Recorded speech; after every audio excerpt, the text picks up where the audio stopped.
Iran और Israel के दरमियान हालिया कशीदगी और फौजी तसादुम के बाद एक बड़ा सवाल दुनिया भर में जेर बहस है। क्या ईरान कमजोर हुआ है या पहले से ज्यादा मजबूत होकर, ताकतवर होकर उभरा है? इस सवाल का जवाब सादा हां या नहीं में देना मुश्किल है, क्योंकि ताकत सिर्फ फौजी सलाहियत का नाम नहीं बल्कि सियासी, सिफारती, माशी और अवामी अवामिल का मजमुआ होती है।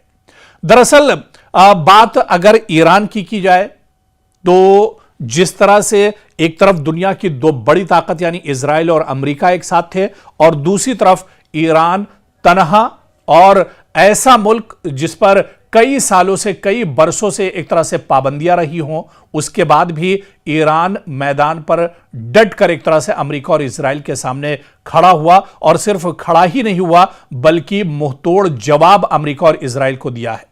और ऐसे में कहा जा सकता है कि मशरिक़ वुस्ता में अब ईरान की ताकत काफी ज्यादा बढ़ चुकी है। अब अमेरिका जैसे मुल्क भी ईरान को आंख दिखाते एक तरह से डरेंगे और जिस तरह से अमेरिका को चारों खाने एक तरह से चित किया है ईरान ने, इसके बाद अब ईरान की ताकत कहीं ना कहीं काफी ज्यादा बढ़ गई है।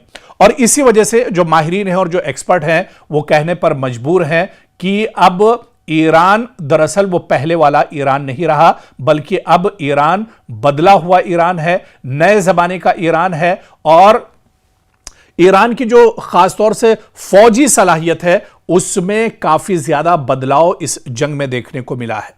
और यही वजह है, चाहे ड्रोन की बात की जाए, लेटेस्ट मिसाइल्स की बात की जाए या दूसरे फौजी असलहे की बात की जाए, ईरान अब उन सभी चीज़ों से एक तरह से लैस है। तो ऐसे में ईरान की ताकत काफ़ी ज़्यादा बढ़ी है। और मशरिक़ वुस्ता में अगर बात की जाए तो मशरिक़ वुस्ता में जो इस्लामी ममालिक हैं या जो अरब ममालिक हैं उनमें अगर कोई सबसे ताकतवर मुल्क है तो वो एक तरह से ईरान है।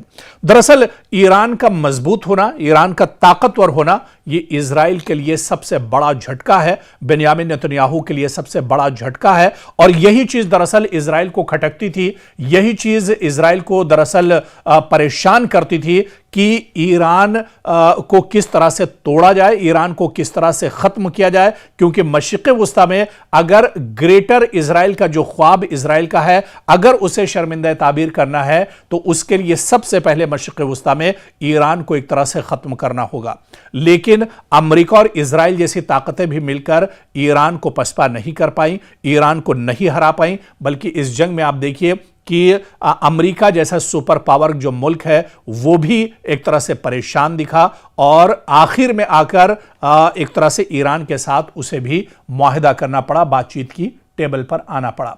आपको याद होगा कि जब पहली बार ईरान पर हमला हुआ था, अमेरिका और इजराइल ने मुश्तरका तौर पर यह हमला किया था और उस पहले हमले में ही ईरान के supreme leader Ayatollah Ali Khamenei शहीद हो गए थे। उसके बाद आपको याद होगा कि ईरान ने बाकायदा वहाँ की जो लीडरशिप थी उसने यह ऐलान किया था कि इस जंग की शुरुआत तो इजराइल और अमेरिका ने की है लेकिन इसका खात्मा अब ईरान करेगा। यानी जब ईरान चाहेगा तभी यह जंग एक तरह से खत्म होगी और इसका खात्मा होगा। और आपने देखा फिर उसके बाद कई मरहले आए, जिस तरह से ईरान ने पूरे मशरिक़ वुस्ता पर लगातार हमले किए। मशरिक़ वुस्ता में जहां पर अमेरिका की तंसीबात थी, अमेरिका का इंफ्रास्ट्रक्चर था, उसे बुरी तरह से ईरान ने नुकसान पहुंचाया। इसके अलावा आप देखिए कि मशरिक़ वुस्ता में इजराइल के अंदर घुसकर ईरान ने इजराइल के अंदर काफ़ी तबाही मचाई। और इसके अलावा जो सबसे टर्निंग जो पॉइंट इस जंग का था वो अबनाए हुर्मुज को बंद करना, अबनाए हुर्मुज पर ईरान का पूरी तरह से काबिज होना, जिसकी वजह से ही एक तरह से अमेरिका को सरेंडर करना पड़ा। तो कहीं ना कहीं अब इस जंग के बाद अब तस्वीर बिल्कुल साफ हो गई है कि दुनिया के सामने ईरान एक बड़ी ताकत बनकर उभरा है। और मशरिक़ वुस्ता में यह कहा जाए कि मशरिक़ वुस्ता की जो सबसे बड़ी ताकत मौजूदा वक्त में है वो दरअसल ईरान है। और इस जंग के बाद यह बिल्कुल साफ हो गया है कि ईरान अब पहले जैसी ताकत नहीं रही बल्कि ईरान की ताकत में अब काफ़ी इजाफा हुआ है और जंगी एतबार से भी ईरान अब पहले से काफ़ी ज़्यादा मजबूत है।